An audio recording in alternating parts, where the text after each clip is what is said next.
여러분 안녕하십니까. 도서관은 방송 중 오늘 얘기는 사서 실습에 대한 얘기를 할까 합니다. 사서가 되기 위해서는 일단 사서 실습을 받아야 합니다. 근데 제도적 문제가 좀 하나 있는 것이 학부에서 문헌정보학을 전공한 친구들에게는 사서 실습이 필수로 되어 있습니다. 그래서 누구나 다 사서 실습을 합니다. 근데 문헌정보학 배경 없이 석사로 온 친구들에게는 사서 실습이 없습니다.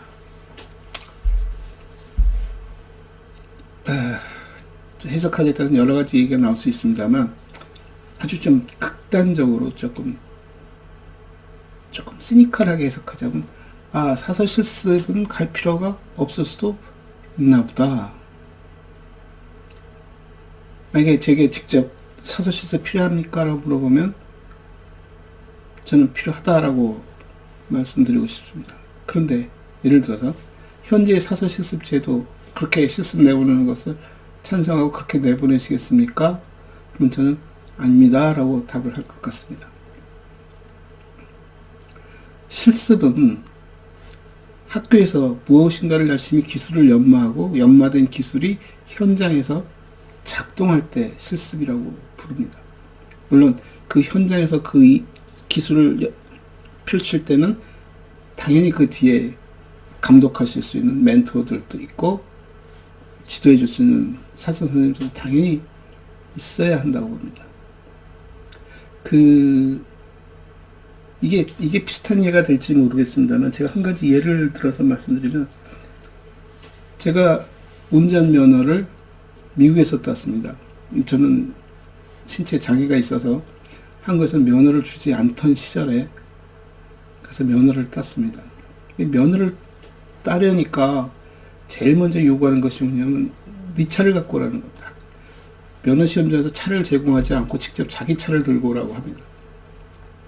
저는 그 장애인 장치가 부착된 차를 구입하고 그 차로 연습을 하고 필기시험을 합격한 다음에 실습 시험을 보러 갔습니다. 실기시험을.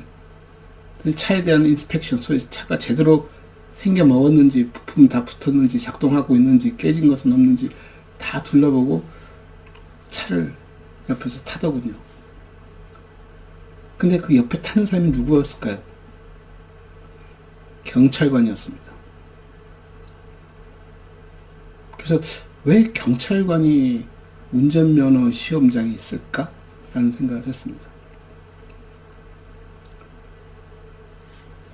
일단 두 가지인데 하나는 그네들 그 운전 실기에 나오는 얘기 중에 하나가 뭐냐면 운전면허증에 필기만 합격한 사람이 그러니까 필기만 합격하고 차를 운전할 경우에는 옆에 운전면허증 있는 사람이 탑승해야 한다는 것이고 시험을 보기 때문에 그 시험은 주행시험이고 주로 주행에서 뭘 보냐면은 교통법규를 따집니다.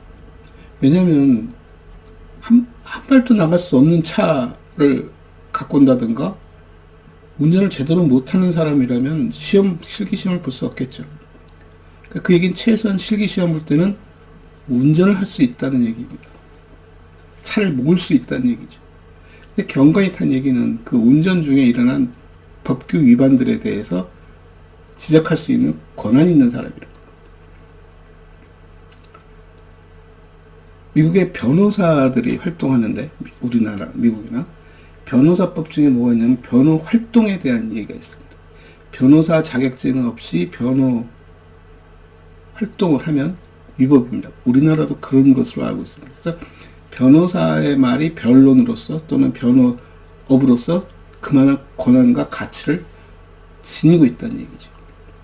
그래서 사서 실습을 나갔다고 하는 것은 최소한 사서가 할 수 있는 기능적인 부분에 대한 이해를 다 갖고 있다, 할 줄 안다. 그리고 현장에 갔을 때는 그 기능이 어떻게 표현되어야 하느냐.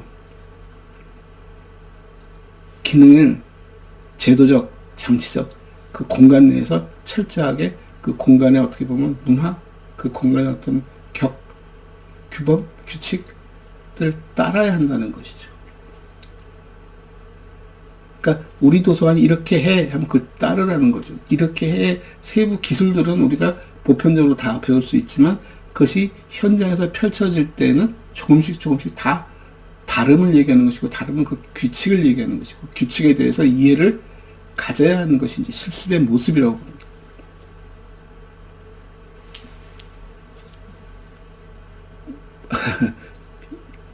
좀 표현이 이상하긴 합니다만, 기술은 누구나 익힐 수 있습니다.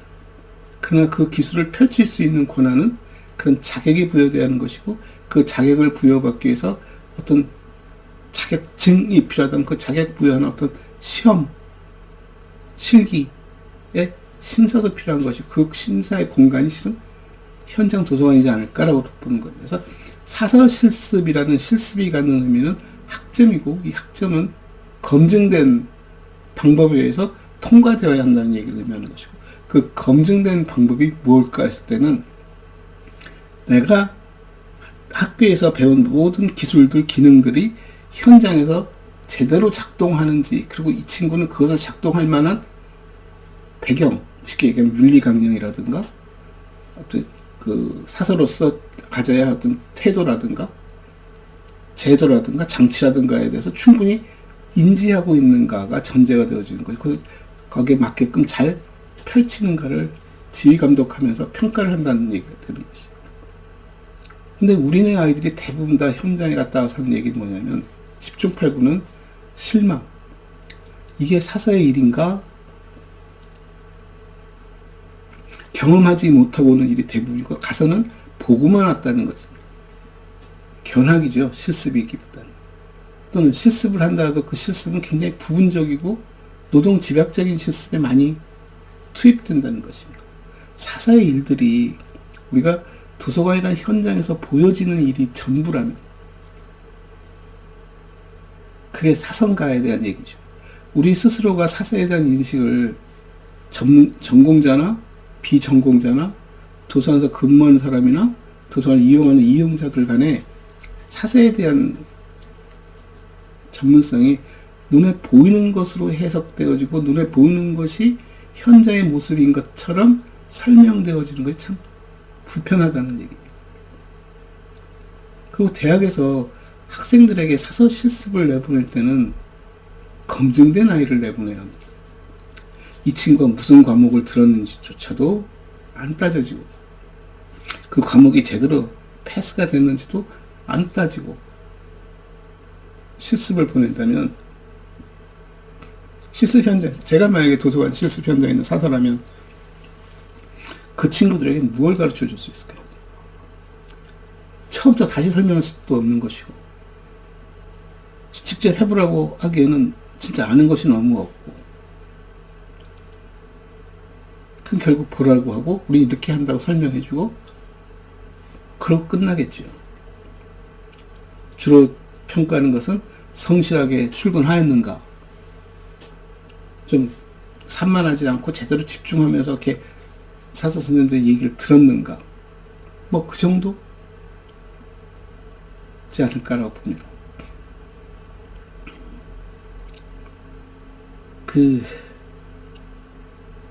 제가 왜 이런 말씀을 드리냐면, 문헌정보학에서 실습하면은, 사서 실습을 빼고 나면은 과목은 실습 과목이 많습니다. 실습 과목이 많은데 정작 실습이 일어나는 과목은 거의 없습니다. 최근 들어서 캡스톤 프로그램이라 그래서 공학 분야에서 사용하고 있는 그 현장 경험을 할 수 있는 그런 프로그램들이 인문사회계열에도 도입되어지면서 조금씩 생기고 있습니다만, 그 생기는 것들도 인문사회과학이 갖고 있는 공학과의 다른 점에 대한 인식 부족, 그 중에서도 문헌정보학이 갖고 있는 실습이 보여줄 수 있는 한계, 경험이 없었기 때문에 그런 것들이 지금 굉장히 복잡하게 얽혀있고, 결국 캡스톤 프로그램을 통해서 풀어내는 것들이 어떻게 보면 도서관적이기보다는 그냥 뭐라고 표현해야 할까요? 문헌정보학에서도 상당히 좀 주변적인 것들, 제가 좀 못나서 그런지 모르지만 문헌정보학이 뭔지 지금도 저는 의심스럽습니다. 도서관학이라는 학문도 뭔지 잘 모르겠고, 그래서 이런 말씀을 드리는 이유는 제가 오늘 드리고 싶은 얘기가 그겁니다. 사서 실습이 소위 말하는 기술을 가르치는 공간이 아니라 이미 배웠던 기술들을 실천하고 평가하고 또 스스로 체험하면서 다름을 배우는 공간이다. 아, 저 도서관은 이렇게 하고 있구나. 아, 이 도서관이 이러네. 내가 배운 기술은 가장 기본적인 것이고 이 기본적인 것 속에서 많은 베리에이션이 존재할 수 있어.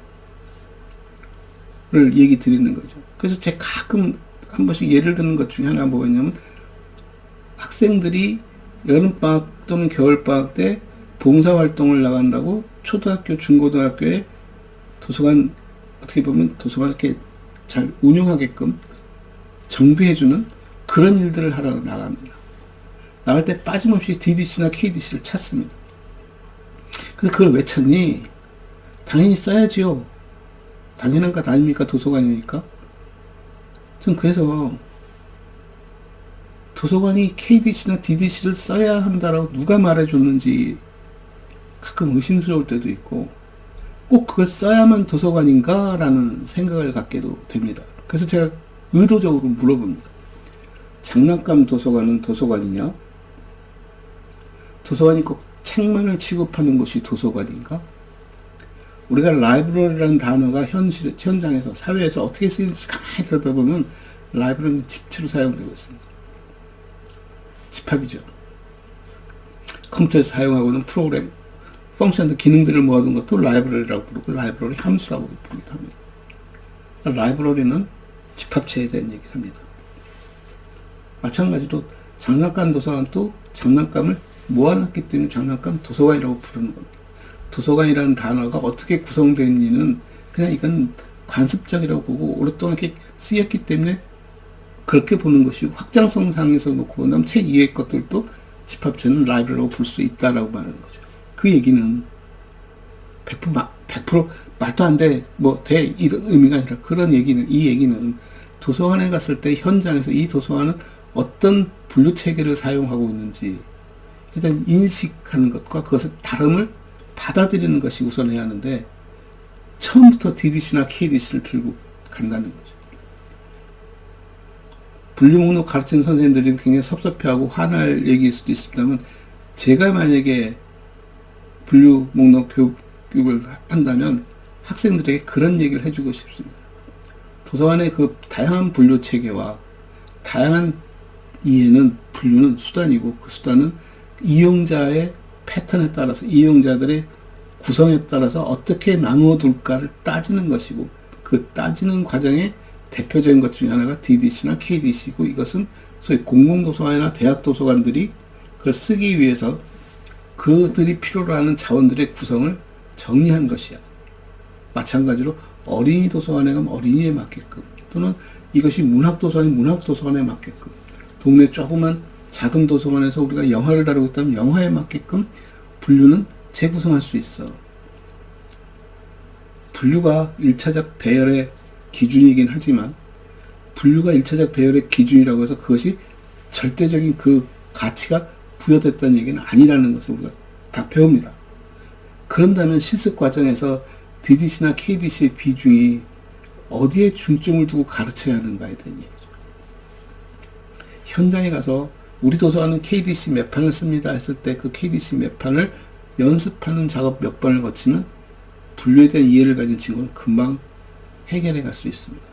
근데 대학에서는 최신판을 구해다가 최신판에 대한 분류책을 열심히 가르쳐서 내보내고 시험 봐서 맞고 틀리고를 따지면, 현장에 갔을 때 그 최신판을 쓰지 않은, DDC 최신판을 쓰지 않는 도서관에 가서는 계속 불평하겠죠. 이거 분류 잘못됐습니다. 이렇게 하면 안 됩니다. 이게 맞습니다. 학생들도 시간이 지나면 아닌 줄 알게 되고, 결국 그러다 보니까 분류 목록에 대해서 소위 말하는 가치 평가가 좀 떨어지지 않았나? 독서도 비슷하다고 봅니다. 독서 지도, 독서 교육. 근데 겨울방학, 여름방학 때는 도서관에서 독서 활동을 하고 독서 뭐 캠프를 열면서 학생들의 지원을 요구하고 학생들의 봉사활동을 나가서는 무엇하고 왔니? 그러면 독서지도 선생님이 오셔서 학생들을 독서지도를 하는 과정에 자기들은 옆에서 같이 놀아주는, 학생들 관리해주는 일들을 했다는 것이죠. 아니, 독서 지도를 하려면 지도를 해봐야 하는 연습, 실습은 교내에서 일어나야 하지 않을까? 하다못해 당사자들끼리, 학생들끼리 주고받으면서 서로 독서 지도할 수 있는, 독서 지도하는 법을 마니또처럼 하든 어떤 형식을 취하든 해서 자기가 평가하고 자기가 기준을 만들고 상대방을 어떻게 해주는 것이 좋겠다라든가 어떻게 했더니 어떻게 달라졌다라든가 그런 조그만 경험이라도 쌓았다면 현장에 갔을 때 학생을 보는 그 참여했던 초, 중, 고등학생들 보는 눈도 달라지겠고 그들을 평가하는 법도 생길 것이고 어떻게 도와줄까 하는 것도 생길 겁니다.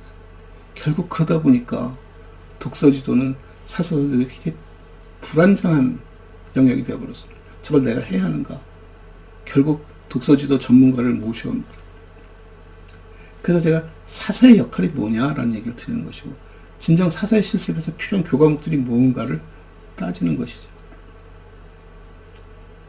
그래서 저는 사서 실습이 틀렸다 맞았다를 떠나서 사서 실습을 나가기 전에 학생들에게 무엇을 진정 심어서 내보내야 하는지에 대한 얘기, 그들이 기술이 필요하면 어떤 기술이 필요한지를 잘 가르치고 연습을 시켜서 현장에 가서 그것을 체험할 수 있게끔, 아, 다르구나, 같구나, 저렇게 작동하는구나 를 이해할 수 있는 그런 자리가 되어야지 현장에 가서 그냥 아무 생각 없이 현장에 가서 처음 도서관 현장을 쳐다보는 거죠.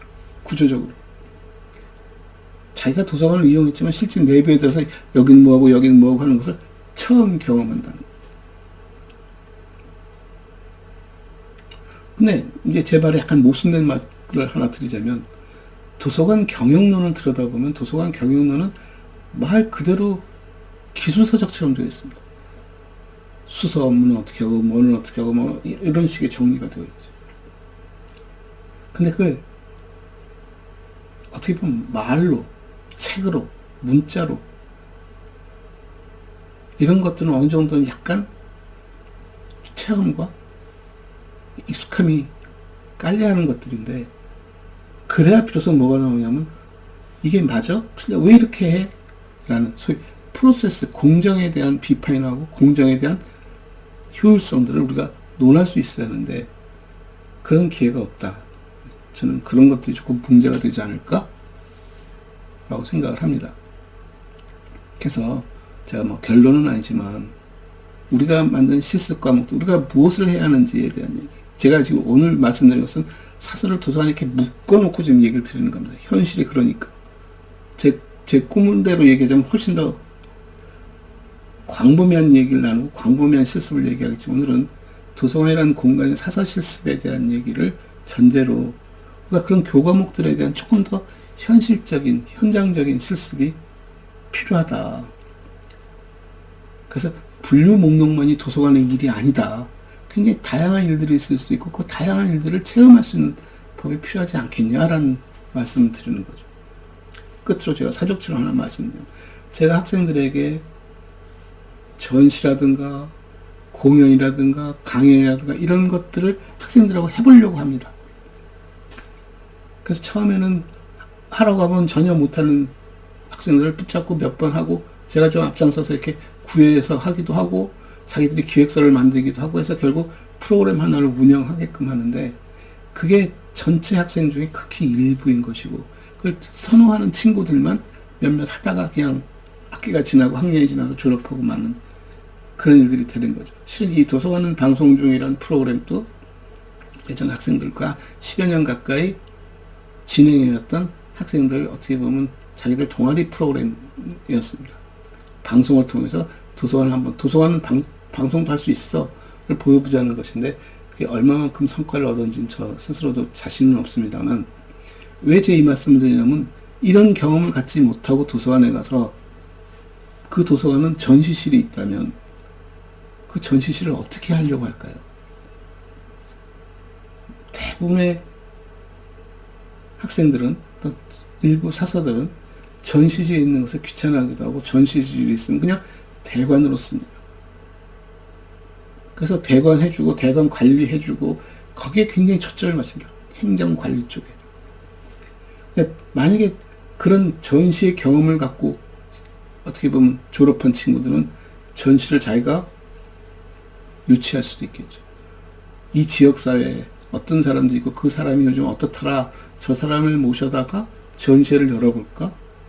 서로 의중이 맞으면 괜찮은 전시회가 하나 열릴 것이고, 그 전시회는 단지 전시로만 끝나는 것이 아니라 이 도서관 전체의 자원 관리에 묶여서 움직일 수 있습니다. 그리고 진짜 마지막 사조. 사서 선생님들은 도서관의 어떤 구조에 대해서, 왜 도서관이 이렇게 생겼지? 뭐 여기 무슨 방을 만들까? 이런 것들에 대해서 그 지역 시민들과 소통을 잘 못하고 있는 것 같습니다. 단적인 예가 사서로 하여금 도서관장을 보호하게끔 하는 장치가 생기고 그 이후로는 사서관장들이 많이 생겨나기 시작했습니다. 사서관장들이 생기면서 일어났던 초기의 현상들 중에 하나는 뭐냐면 도서관에서 독서실을 폐쇄하는 겁니다. 그리고 교과서에서 배운 대로 여기저기서 들은 대로 도서관을 열린 공간을 만들기 시작하고 조금 웃고 떠드는 것도 좀 용인되고 그런 공간들을 많이 만들겠죠. 처음에는 사람들이 의아해하고 왜 이러지 하다가 조금 시간이 지나면 불평하기 시작합니다. 책을 읽을 수 없게 해주고 내 책을 보려고 해도 읽을 만한 공간이 없고 결국 투쟁해서 민원이라는 이름으로 도서관 독서실이 다시 부활하는 모습들을 보일 것도 있습니다. 그렇지 않다면 도서관이 굉장히 딱딱한 경직된 공간으로 바뀌면서 정숙 이런 것들을 강조하는 굉장히 조용한 죽은 공간을 만들겠죠. 머릿속으로는 들은 것으로는 열린 공간이라고 많은 사람이 참여하고 여기에 어떤 커뮤니티가 되는데 전혀 안 되고 있다는 얘기죠. 왜 그럴까요? 저는 사서의 문제라고 봅니다. 사서 선생님들이 그런 일을 벌일 때 지역 주민들에게 어떤 홍보도 하지 않습니다. 대부분의 정책들이 시간이 지나고 나면 그 참 좋은 정책이었는데 하고 아쉬워하지만 왜 그런 일이 벌어졌을까 보면은 출발할 때 공유가 안 된 거죠. 그 제가 대표적으로 얘기를 합니다. 그 도서관이 자기가 어떤 정체성과 철학, 올해 비전 이런 것들을 시민이 얼마나 알고 있다고 생각하니 굉장히 교과서적이고 굉장히 행정적이고 관료적이고 그냥 내부에서만 조금 관심 있는 관장이라면 내부에서만 그런 것을 공유하고 사업으로 펼치지만 실제 지역 주민들은 전혀 그 내용을 모르고 있다는 것. 그걸 알리는 작업이 필요하고 그 작업 속에서 대표적인 것이 자원관리죠. 왜 우리는 이런 책을 사는가? 이런 책들은 왜 우리가 필요한가? 우리는 왜 이런 책을 사는데 굉장히 주저하는가? 어떤 문제가 있는가에 대해서 끝없이 홍보를 하면 일반 이용자들이 책을 추천하고 책을 사달라고 할 때 한 번 더 생각합니다. 사서의 시각에서. 이 책을 주문해도 되나? 이 책이 우리 도서관에 필요한가? 나 개인적인 문제인가? 이런 것들을 고민하겠죠. 근데 도서관과 이용자 이 교류가 어떻게 보면 교감이 없다. 이런 부분들도 우리가 사서교육에서 나타나는 것과 똑같다는 거죠. 현장과 학교가 전혀 교감이 없다. 그러니 현장에서는 이런 일을 하고 있는데 학교에서는 전혀 그와 상관없는 일을 하고 실습이라는 우리가 도서관을 가르쳤고 도서관을 이해한다라고 서로 얘기하고 끝난다는 거죠. 그래서 사서 실습은 말 그대로 학교에서 배운 전문적 기술, 전문성이라는 것이 철학도 중요하고 조직도 중요하고 하지만 그것이 드러나는 것은 결국 기술입니다. 그 기술이 배워진 상태에서 내부에서 연마되고 체험된 상태에서 이것이 현장에 갔을 때 그들 현장과 얼마나 다른지 같은지 왜 그런지에 대한 이해가 훨씬 더 커질 수 있지 않을까 라는 생각에서 사서 실습을 이번 주의 주제로 삼았습니다. 감사합니다.